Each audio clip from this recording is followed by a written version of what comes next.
Corona काळात 2 वर्षाच्या प्रतीक्षेनंतर यावर्षी माहेश्वरी समाजाच्या वतीने महेश नवमीच्या पावन पर्वावर मूर्तिजापूर येथे बुधवारी सायंकाळी भव्य शोभायात्रा काढण्यात आली। सुंदर अशी महेशाची झाकी सर्वांचे लक्ष आकर्षित करून घेत होती। या शोभायात्रेत अनेक सुंदर देखावे सजविलेल्या रथात विराजमान होते। जयस्तंभ चौक जवळून या शोभायात्रेला सुरुवात झाली। माहेश्वरी समाजातील सर्वच नागरिकांनी शोभायात्रेत सहभाग नोंदविला होता।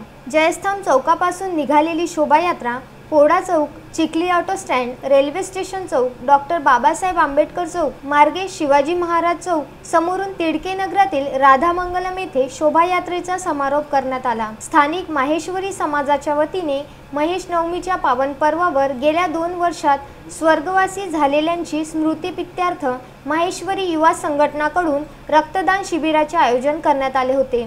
माहेश्वरी समाजाच्या 40 पुरुष आणि महिला रक्तदात्यांनी सहभाग नोंदविला। सायंकाळच्या सुमारास निघालेल्या शोभायात्रेत तरुण उत्साही मंडळीकडून आकाशात तसेच जमिनीवर फटाक्यांची आतिषबाजी करून वाजत गाजत शहरातील मुख्य मार्गावरून मार्गक्रमण करीत असताना अनेक भाविक भक्तांकडून ठिकठिकाणी थंड पेयाचे आणि खाद्याचे वितरण भक्तांना करण्यात आले। भक्तिमय आणि उत्साही वातावरणात शोभायात्रेचा समारोप झाला। बाळासाहेब गणोरकर, विदर्भ न्यूज, मूर्तिजापूर।